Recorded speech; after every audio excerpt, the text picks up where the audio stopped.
friendly companion wherever you are. Giving the latest news and playing the best music that you love. With more than 100 stations nationwide, broadcasting live. We are the biggest FM radio network. Radio Natin, Your friendly radio. reaching the entire archipelago. Radio Natin, Your friendly radio. your radio.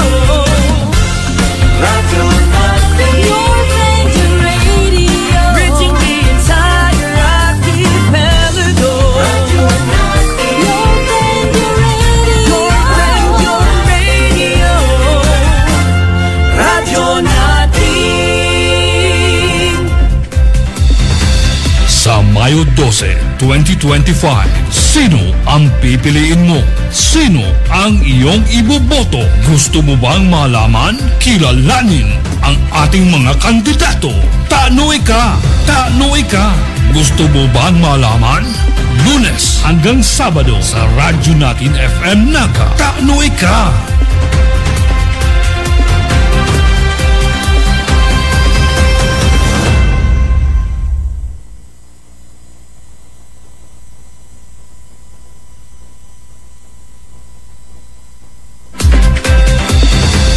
Sa Mayo 12, 2025, sino ang pipiliin mo? Sino ang iyong iboboto? Gusto mo bang malaman? Kilalanin ang ating mga kandidato. Tanoy ka! Tanoy ka! Gusto mo bang malaman? Lunes hanggang Sabado sa Radyo Natin FM Naga. Tanoy ka!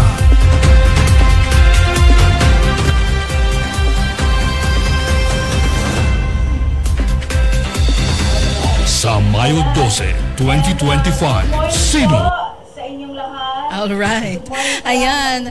And good morning po sa inyong lahat. Good morning sa lahat na nakikinig sa radyo natin 89.5 FM. Live rin po tayo sa ating FB page, radyo natin 89.5 Naga. At naririnig din po tayo sa stream. I-type niyo lang po sa inyong mga gadgets ang radyonatinfm.com/naga. Ayan, and welcome po sa ating programang Taano Ika, the Radyo Natin Naga Job Interview, kung saan po malalaman natin ng mas malalim pa ang mga nag-a-apply para sa darating na May 12, 2025 midterm election. Tama pa. Ayan. At syempre, excited kaming lahat dito kasi isa pong incumbent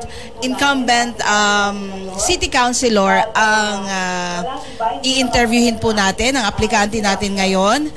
At walang iba, hindi ko napapatagalin ang aking introduction. Walang iba kundi si Kagawad Attorney Hill Oying Rosales. Ayan, mas kilala siya as Oying.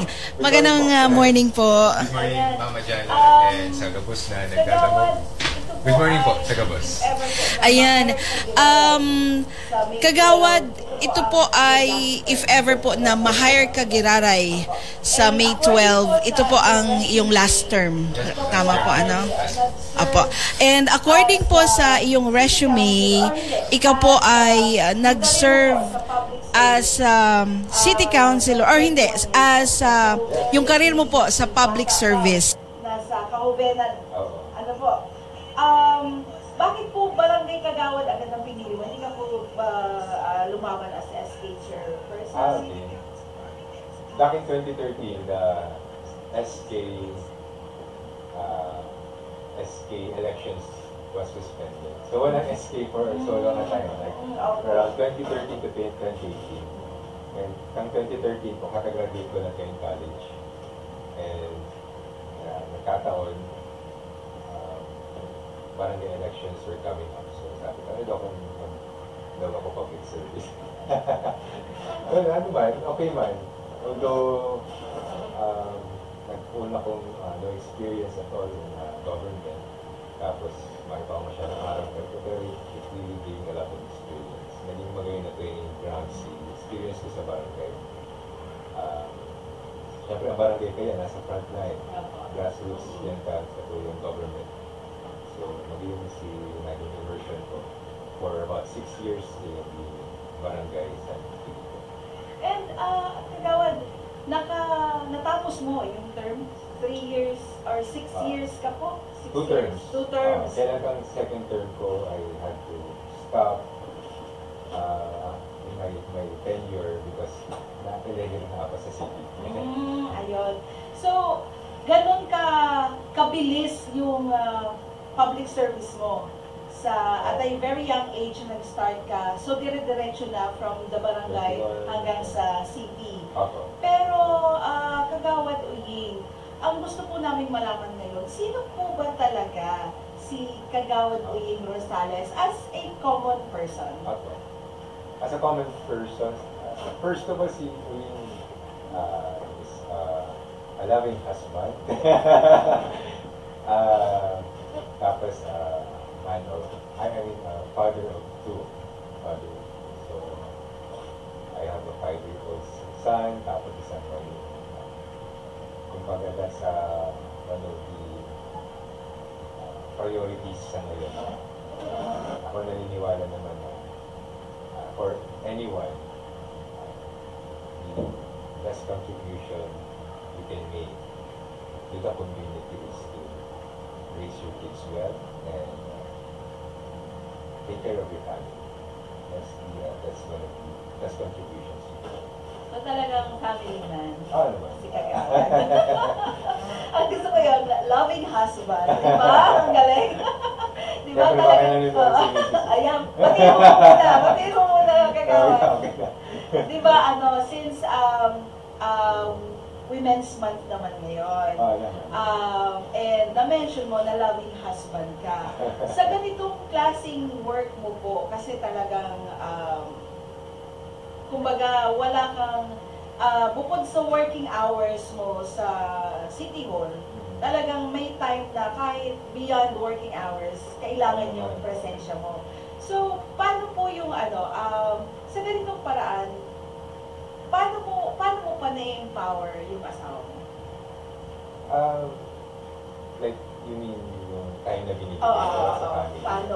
Because of my Opo, responsibilities. Okay. Ano lang, time management lang siguro. Make it a point to prioritize family affairs over my responsibilities outside my home. So, talagang priority ang family. And I also make it a point to schedule my itineraries strictly. Aside sa public service, I'm also a practicing lawyer.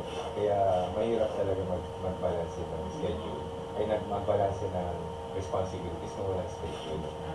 So, and as much as possible, after working hours, nasa bahay ako eh. Sa bahay na. Quality time na. Kasi yung oras mo sa kids, hindi mo rin mababalikan. Tama po. Like, my children are very thankful na yung panganay ko, first 5 years of his life, I was really there. And ngayon may 1 year old ako. So, make it a point to be there for them habang nandito pa sila. Yung yung trabaho nito. Ang bibilis pati lumaki ng mga bata ngayon. Parang yung mamimiss mong oras sa kanila ay talaga namang mahirap na yung mapuna. Hindi na ito mababalik eh. And thankful naman po na very supportive si Mrs. Oo naman. Saka talagang pinagtatrabahoan din natin. Ayan. Pero gusto ko lang pong malaman at malaman din ng ating mga nanonood, ng nakikinig, sino po or ano po ba talaga yung nag-influence sa'yo para pumasok as a public servant? Well, in the first place, hindi talaga ako makapasok sa politics. It wasn't for my father. Kasi he's the one who invited me to run for public service back sa barangay noong 2013. Kasi after I graduated, I really didn't know what I would do. Nagtatry ako mag-apply ng mga pwede pagtrabahuhan. And it just so happened siguro na wala pa akong napipili or wala pang tumatanggap sa akin. So sabi ko, kung saan na siguro ako, how I will make use of myself best. So, and my father invited me, gusto mo magdalaga. So, parang, siguro. And ako naman ako, since college days, I've been involved in community work, I've been involved in community service, since I was in school. Although different lang pag nasa gobyerno ka na gusto. Dito political perspective pa yun. Pero sa community work, I've been part of it since school. Ngayon po na nag-a-apply ka for re-election as city councilor, meron ka po bang particular na advocacy na gustong itulod? Iba-iba kasi yung naging advocacy from when I first ran hanggang sa ngayon, nag-iiba-iba.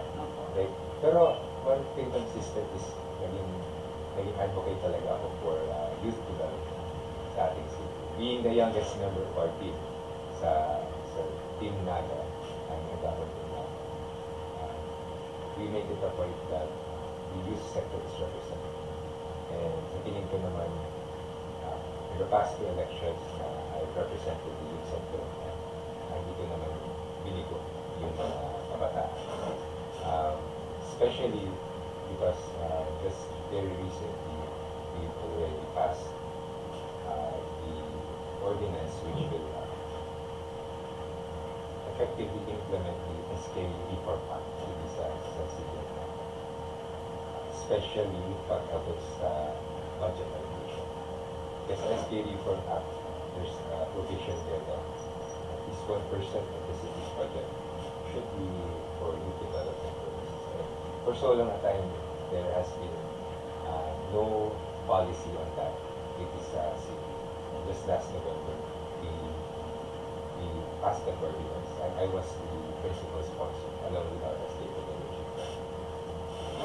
Kaya pala nakikita ko sa mga TARPs, boses kan kahuganan. Naman. Kaya- Pero hindi lang yan, business. Kahit anong sector naman eh. And since nakadalawang term ka na po as our city councilor, and nakita ko rin po sa resume mo na marami ka ng committee membership and yung chairmanship na hinawakan. Ngayon po ba na nag-a-apply ka for May 12, 2025, ano po ba yung nakikita mo na mas dapat bigyan ng pansin sa Naga?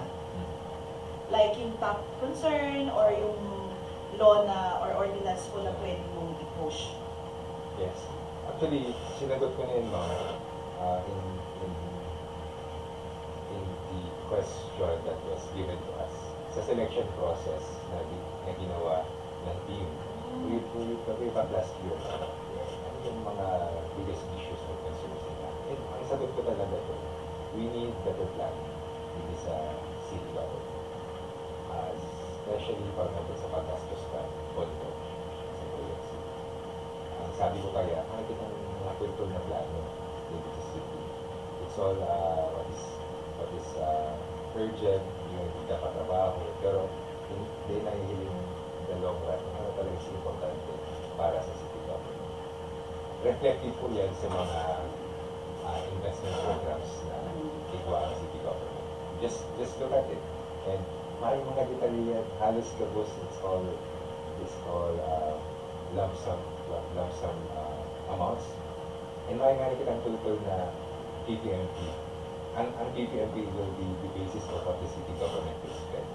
Many offices don't have proper PPMPs. Bakula ko nagsasabi kaya, even the procurement office itself. Sabi ka procurement office, most of the PPMPs are copy-paste documents from previous years. And it's a problem. Dahil pag makikita ng PPMP, we don't know what we are really supposed to spend on. And that causes the lack of integrity of the city's budget. Pag may tungkol na budget, pag makikita na plan, makikita na budget. Ako, I've been a member of the Committee on Appropriations for the past almost 6 years. So, yun sa pinaka-frustration ko. And as much as I always hold the attention of the responsible officers, pero masakitan on their part because kulang-kulang sa personnel, kulang-kulang sa expertise, sa technical know-how, kulang sa oras to really do the planning. Medyo challenging po on the part of the city government. Pero yan ang kaipuhan ng Libuhon. Paano ang tantol ko? Ano talaga dapat natin nagagaso sa kasi?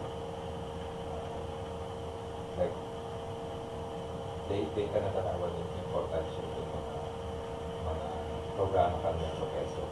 Metro Quezon has limited itself to a certain number of programs like job placement. Ikaw may mga kanitip na nakupakit ang pondo from the national government.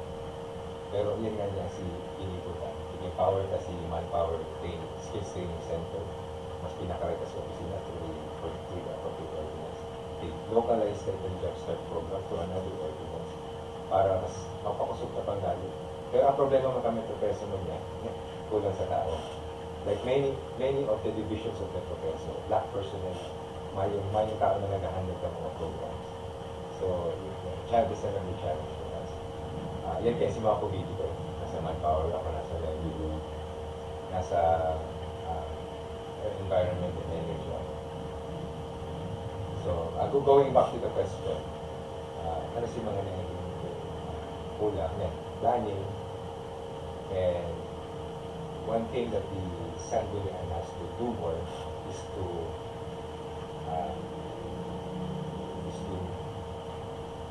make use of its oversight function more. Ang oversight function kaya ang Sangguniang ba kaya as twofold powers, which is to enact ordinances. Pero bako lang kami policy making. Although bako kami implementation, bako kami execution, but we also do oversight. So ang kulang nyo yan is lack of oversight. Hindi kami masyadong nakakapagbantay sa mga implementation and execution ng mga city programs and activities. So sabi sa mga gusto kang itulog pa sa mas sunod na administration. Better planning, pero it will not happen because ang ganyan alone. Para sa kuya ay buhan pa rin i-strengthen pang lalo ang opisina na in charge of that. Kaya po ang pakarayo ng data ng city government. We don't have a centralized data gathering office in city government. Kalagal ng data ng city government. As a reason, ang tuloy na plano. Natuloy na plano. Sa mga simptomas kaya is every year ka na po nakitang changes na your budget. Sabi yun, data na digibo si talaga mga diplanuhan na. Kasi yung natuloy sa plano. Pero Consi, sa mga na-mention mo po, kasi talagang kulang ang manpower. Is this like parang meron po ba ngayong pinaplano na way para madagdagan ng mga tao, mapunan yung mga kailangan na tao dito para tumulo or para sila na yung ma-assign dyan? So that would be magpupol siya sa trabaho, employment. May plano na po ba or may nakuplano kayong mga trainings para mapunan yung need na yun? Ang isang problema po kasi is the budget constraint. Kasi kung may additional manpower na kailangan ng additional pambayad sa personnel. And the city is limited sa pwede lang gastusin sa personal services. That's around 45% of the city's budget. Hanggang dyan na pwedeng baya. And I think, pero sobra na nga hindi man pwede magsobra, pero we're at the limit already. So, ang dapat ng Libuhon is to really empower the city departments to practice more independence in autonomy in right-sizing their offices. Kasi ako na-observe ko na kada kita mga city offices na hindi makayro kumayong directive. Kaya alkalde, naghala sila sa akin nila kung ano sa akin nila Pag mayo mo, hindi mo na yun. That's my observation. Kung pakuman ang pinaka-prioritize nila yun, pakuman na ng aspect. Pero sa tingin ko, ang sarong city department should be more empowered and should be more responsible. In fact, ang city departments, mas alam ko ang sweldo sa mga city councilors. So, we should give them more accountability. Anong binibigyan nila? Diba? They should act more as executive officers. Kasi much of what should be done within the city government depends on them. Kasi may mangyayari sa mga pulisiya, sa mga resolution ng Sanggol ng Council without the cooperation of the executive officers. So para sa kuya, well, I'm hoping that the next administration under Mayor Levy will look into that now. Empower ka mga opisina to act on their own, to do their mandates without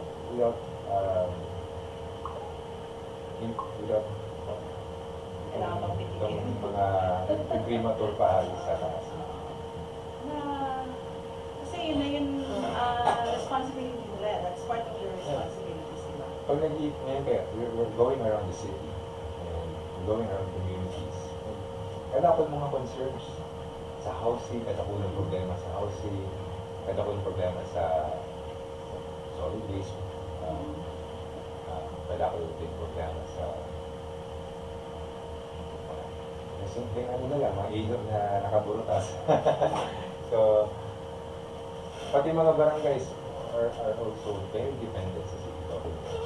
Sa ilin ko, pwede ito kasi dahil mas may power because of the budget, because of the support of the city offices. So, sa ilin ko, may mga kakulangan ng mga opisina, pero sa ilin ko, it's not their fault. Para sa kuya, siguro, kulang din talaga sila sa capacity. Either sa personal or skill ano pang pwedeng ibuhon para mas ma-improve ang services ng city. So, ako kaya nasa committee on the organization. So, it means me looking into the offices, ano ang kulang, ano ang tama. So, medyo kadapol mga opisina, nagsasara mismo mga request for personnel, for additional manpower. And kami, maski nagpapas na kami ng mga ordinances, that approves the request for creation of position. Based on that, immediately napapanhan because of budget constraint. Very challenging kasi we're a small city. Sa social welfare office, bitipan ng personnel yan sa social welfare, sa CSW. Pero takulang programs na dapat po tamili dito ang social welfare office na ako lang, price distribution. Ako lang. We should also focus on social development. Kasi pagkawang bagas, ako lang yung lang ng social development. So, di na natatawan pansin. Bako lang dapat ang social welfare office focus sa pagtawag ng ayuda, pagtawag ng political assistance. We should help the slum communities to pero sa improve. Although may purpose kita, pero sa ilin ko, the city government knows more of what has to be done sa slum community. Konsi, alam naman natin na ang City of Naga, nandyan na siya yung sa pag more on development, di ba? Marami na rin mga businesses na naitututok, ganyan po. So, when it comes to that, since nakita ko po na yung chairmanship po on Committee on Environment and Energy, sa nakikita namin, ang kaakibat ng pag-asenso, yung nadadanyaran ang sa environment. So ano po ang stand mo dyan? Ang stand ko sa development ng city is it's good dahil additional livelihood, napapakaray pa ang city because of the improved infrastructure. Tapos, tentative pa sa city development. Malapit ang mga new housing sites, malapit ang mga development areas, commercial improvements sa tulong ng city. Ang nagiging problem lang is, this all came unanticipated. Like, talagang grabing growth ng city, hindi napaghandaan. Like, example na lang, ang kakulangan ka sa tubig, bigisan natin. Although ba kung nasanawa sa kayo, hindi na-anticiparan, sabi pala ng mga luwas ng mga condominiums, bago mga subdivision na dahil na-anticiparan. Kaya nagkailo kita ng kakulangan sa water supply. So, siguro, naging challenging yan on the first years. Pero sa ito, we're already trying to cope up with it. Sa problema na sa basura, si dating pinokolekta ka ng basura, grabe naman yan, halos nag-double na. Kasi daily collection ka or 200 tons of garbage, na dati 100 tons a day lang yan, or something like that. So data na anticipate na we will need more dump trucks, we will need more personnel, we will need... So, ang case is that the city is trying to cope up with all of it. Padikit-dikit na kapanuan si mga dapat dito. Sa solid waste management, hindi ko sila masisisi na may mga kakulangan in the past years dahil for so long a time na nasa budget committee ako. Hindi man namuli ang solid waste management office sa budget allocation. In fact, ang SWFO, sabi sa may pinakatatulang allocation, every year, you allocate so much amount. Naninvest kita sa sanitary napkin, naninvest kita sa water treatment facility. I think 2 years ago, costing 30 million pesos. MRF, ang maintenance ng sanitary landfill is around 2 million pesos a month. So, grabe po ang gastos sa solid waste management. But because of so much demand, talagang nasasakitan ang opisina.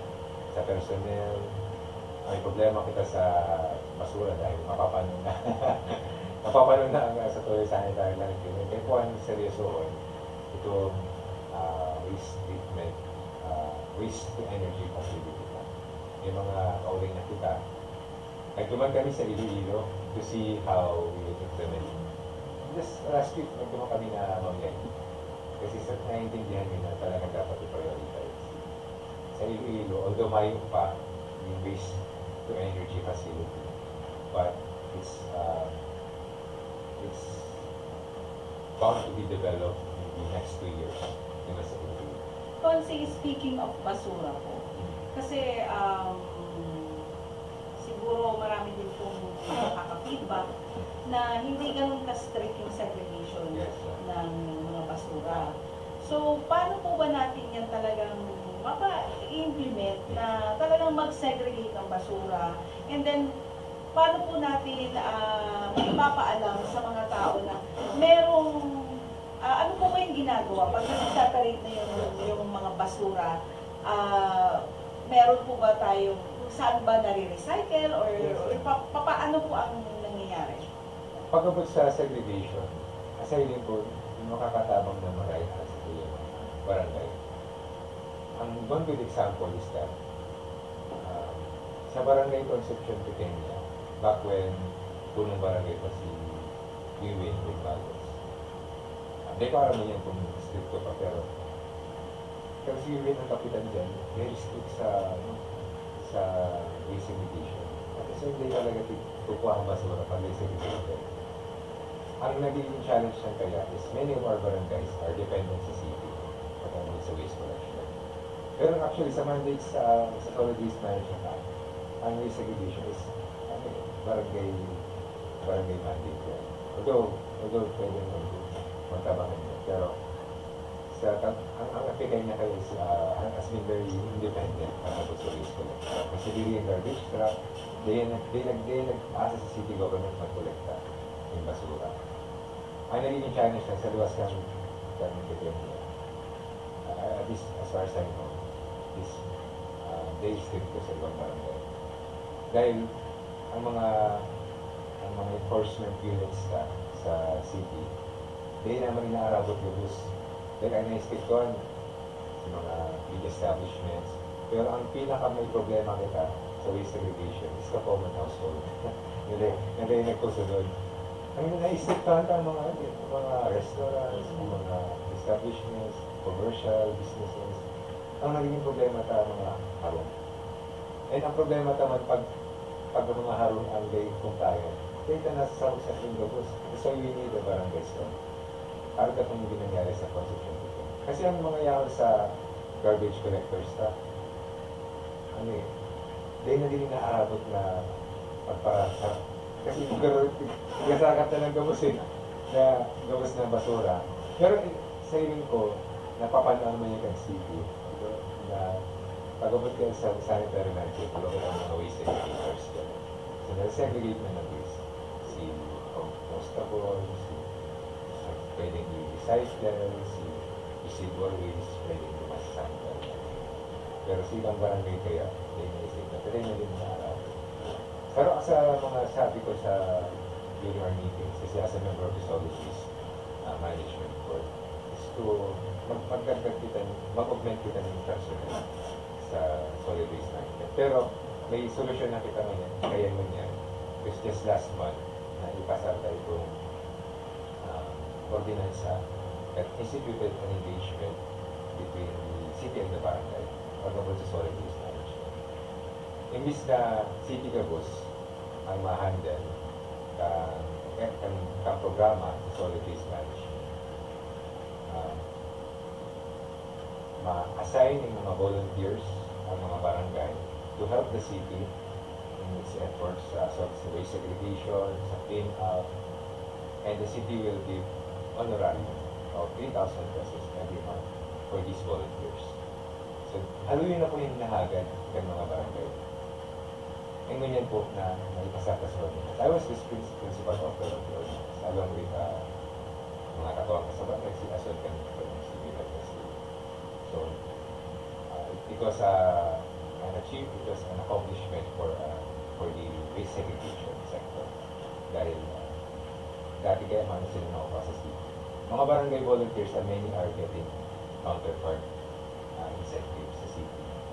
Pero ngunyan, dahil natawan-taman natin siya, ito solid waste management volunteers, we're hoping na mas mapakaroon ang program sa waste segregation sa barangay. Ang case na kaya is na-approve kaya siya this year na. So, na siya nakaiba sa budget for this year. The ordinance will be effectively implemented next year. During the budget hearing, i-bani na po si budget allocation for the volunteers sa mga barangay.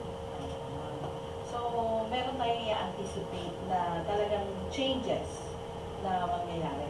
So, Consi, in your 2 terms or sa 6 years mo po as city councilor, and yun nga, kung papalarin uli na magustuhan pa ng mga tao na ma-hire ka, Kiraray, sa posisyon,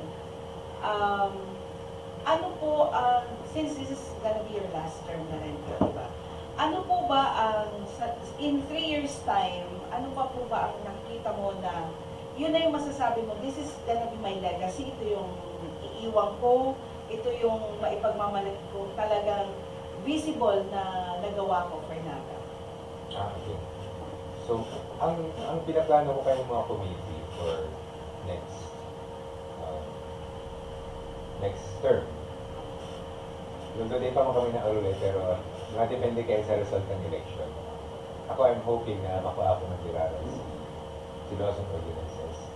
Kasi in my committee, kadakot kaming pending ng mga ordinances na kaipuan makaprubahan to strengthen the capacities of many important offices sa city.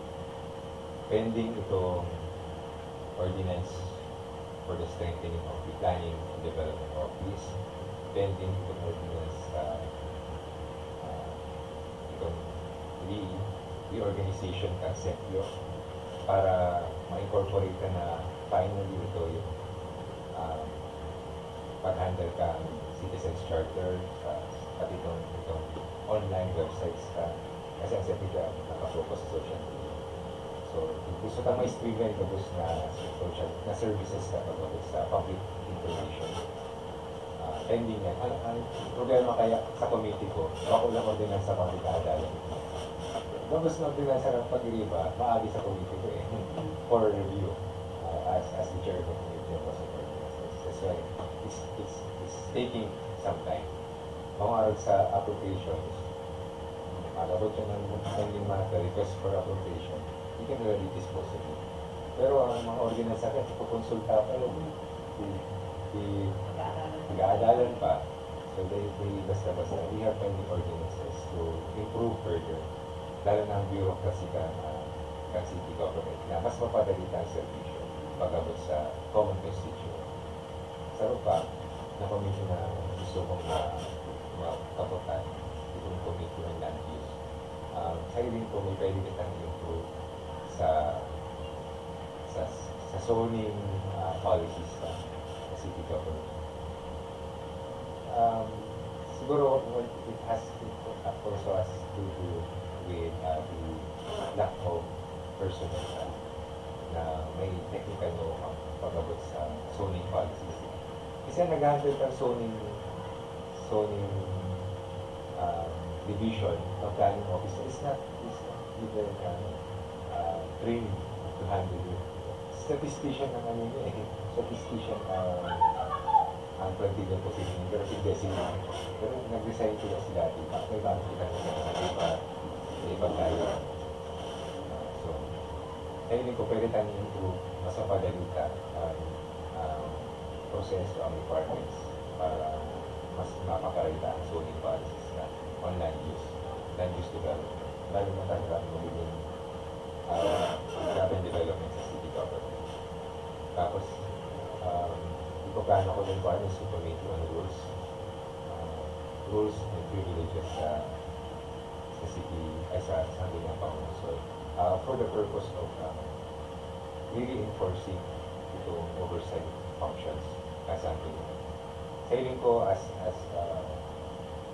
chair of the committee on rules, mas may boses siya na magsabi kung ano dapat i-take up as a matter of oversight sa Sangguniang. Para mas nababantayan tayo itong mga dinamilibuhan mga opisina. Kasi hindi mo natrabaho pa ng Sangguniang Pangungsod. Taga-bantay, taga-sudya, taga-tulong sa executive. Kasi ang Sangguniang is co-equal branch of the executive office. Sabi ko nga basta lang pa-consult ko ng mga department heads. Kung pwede nga yun, mga department head na lang ako. Kaya lang, consult ako man yun. So, in fact, mas madali nga niya sa they don't have to apply every 3 years. Kasi mga civil service positions. Kaya ako, pinupunan ako, we must seek more accountability. Kasi every 3 years, dahil nga niya araw ko, makakabalik pa kami sa position. Pero sila, they've been there for so long. Kasi na dapat ang itatawag ng mga accountability. Ayan. So, Consi, alam ko hindi ito sa'yo, pero as a city councilor, lahat naman ng tao lumalapit sa inyo. Wala naman pinipili ang mga tao, ang mga naging kung sino ang lalapitan nila to ask for help. Ano naman po ang may tutulong mo sa mga agrarian ng mga senior citizens with regards sa karoon na sasakitan pa sila, makuha yung mga benepisyo na para sa ila, ano pong assurance or tulong mo na maipapaabot sa mga senior citizens tulad na lang po ng kunyari, di ba po meron silang mga nagpa-pay out sila, meron silang ano tawag dito, pension, di po ba, from the city government. Ngayon, or kailangan mag-attend pa sila ng mga meetings or may mga papirmahan. Yung mga requirements po na kailangan pa nilang inoobliga sila para lang makuha yung para benepisyo nila. Yeah. So, yung iba nahihirapan maglakad, pero kailangan pumunta. So, ano po ba ang maitutulong niyo para sa ating mga seekers? Sa ganyang bagay? Sa tingin ko, it doesn't have to be na dala ko kayo mga papeles. Pwede yung ibang tao na authorized nila. May opisina kita na nag-handle ko yan, Senior Citizen Seekers Office. Dapat silang nag-aasikaso na mapadali ang mga compliance ng mga senior citizens. Pagkabot ng social pension ka, ito ko kadakol family nakakasali. Dahil limited mo ang nakukuha from the national government. Kaya dinibukang city, gawa na din counterpart. Kung ako counterpart, may augmentation ng city na sa mga dahil na-arabot ng senior citizens, pension, social pension, ipoprovide ng city government through the senior citizens fund. Kasi darada ko lamang ang funding ng senior citizens. Kung kaipuhan yung authorization, pwede ako magtabang. Tapos sa inyo kaya, kung na-space, ako sa dyan ngayon. Ang senior citizens programs, kakaipuhan talaga nito. Dahil, although may opisina kita na nag-handle ko lang, pero may mga dahil kita nag-iipo na ako tayo. Mas mapadali pa ang trabaho. Ang mga pwede mas kasunod at ang mas magiging sa sila na tayo. Kaya yun ko tututukan tayo ito kasi pero on my part, parang kung asikaso mo ang mga papeles, hindi kita kayo assist. May mga staff kita sa office. Paano naman po sa mga youth, na lalo na po yung mga out of school youth, na kailangan nila ng work? Meron po ba mga nakalaan sa kanilang programs or projects na trainings para naman ma-uplift nila yung sarili nilang kakayahan? Pagkabot sa livelihood, out of school, job placement, ang opisina na pinapahandle nila is the Professor Office, through Sir Manuel Rosado. Kung graduate ka, tapos naghahanap trabaho, then nakakahanap trabaho, pwede takong trabaho through the Job Start Program. Ang bubuhon pa dyan, you will train the participant, you will have them job placement, and the city government will initially shoulder the salaries of these participants. Focus the employers. Kaya very sustainable yung Job Start Program. This is a program the national government to be told. Kaya localize na rin sa NAGA para mag-elugan ang legal basis to augment the efforts to fund it even without the participation of the national government. So,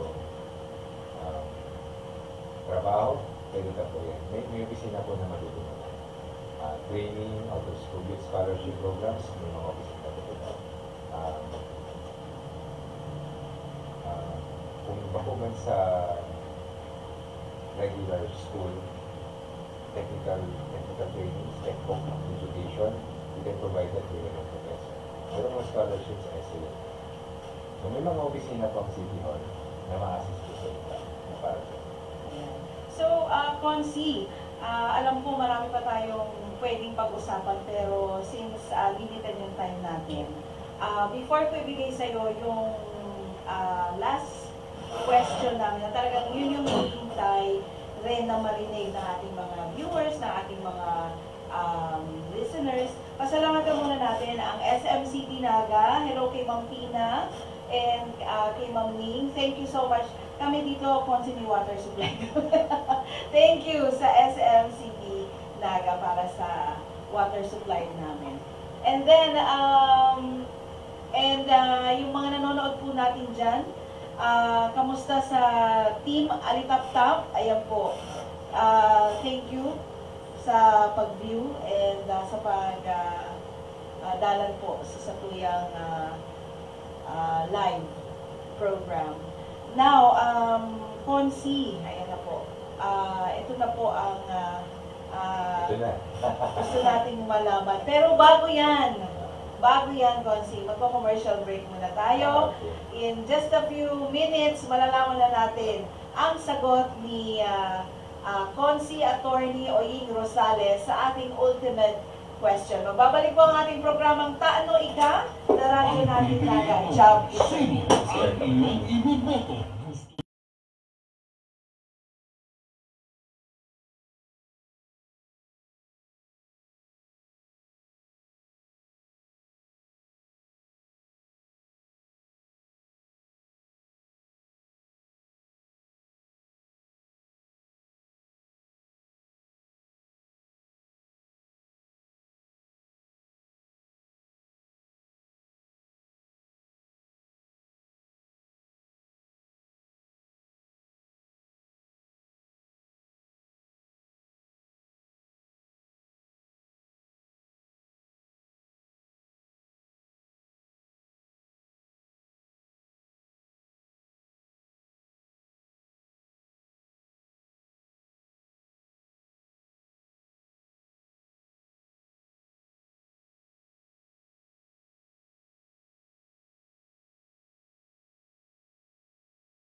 Alright, nagbabalik po ang ating programang Taano Ika, the radyo natin naga job interview. At ito na po ang sa last portion ng ating programa. Ito na po ang katanungan natin para sa ating aplikante ngayong araw na si Kagawad Attorney Oying Rosales. Consi, ito po yung gustong marinig ng mga tao galing sa iyo para matimbang nila, malaman nila, mapag-isip-isip nila kung sino ba talaga yung mga karapat-dapat na piliin nila na ma-hire sa May 12, 2025. So, Consi, taano po taika? Taano ika? Yes po. Sa mga nagtatanong po na mga taga-naga, sa hapon po na taano ako ako ulit. Kasi last term na po baga sa tuyang pinadalaganan. So, sa iling ko, in the past 2 terms na ako po natawanin doon yung mandato, napatunayan naman po sa tuyang kakayahan. And sa iling ko po, sa tuyang mga naiambag sa tuyang konseho, sa sanggunian, sa lahat ng legislasyon, karapat-dapat dahil po naman sa tuyang mga naambag, sa iling ko po, karapat-dapat na matawag kita yung sarupan pagkakataon na may padagos pa ang sa tuyang mga advokasya, may darapa ang interes ng mga jóvenes, na itulog naman ang mga interes ng barangay, lalo na po ang mga kooperatiba, hindi po sa tuyang syudad, napakarayta pa po lalo ang servisyo pag gobyerno lokal para po sa ito. So, sa paabutan pong administrasyon, kita po padagos na makikipagtabangan para mas mapakarayta pong lalo ang sa tuyang syudad. Under Mayor Lenny Robredo, iaapag na po, tirarayan sa tuyang bilog na kakayahan. Bako lang bilang saropobe, bilang saro na din abogado, asindara na din ang sa tuyang harahalawin na din na eksperyensya sa lahat ng iglesia. Makakaasa po kamo na padagos po ako magiging boses ninyo sa Konseho ng Syudad. So, salamat din pa rin. Salamat man po, Consi Oying Rosales, sa iyong oras po at sa panahon na binigay niyo sa radyo natin 89.5 para po ma-interview at malaman naman namin ng mas malalim at ng mas maigi yung mga gusto mo pa pong mangyari para sa Naga. So, yan po mga kaibigan, mga nanonood at mga nakikinig sa ating programa ngayon. Yan po ang ating aplikante, si Kagawad Oying Rosales. Nag-a-apply po siya para ma-hire Giraray sa darating na May 12, 2025 midterm election. Maraming salamat po sa lahat and God bless everyone. Thank you so much. Ito po ang ating programang Taano Ika, the radyo natin na job interview. Abangan niyo po kung sino naman ang aplikante natin bukas. Maraming salamat. Bye-bye!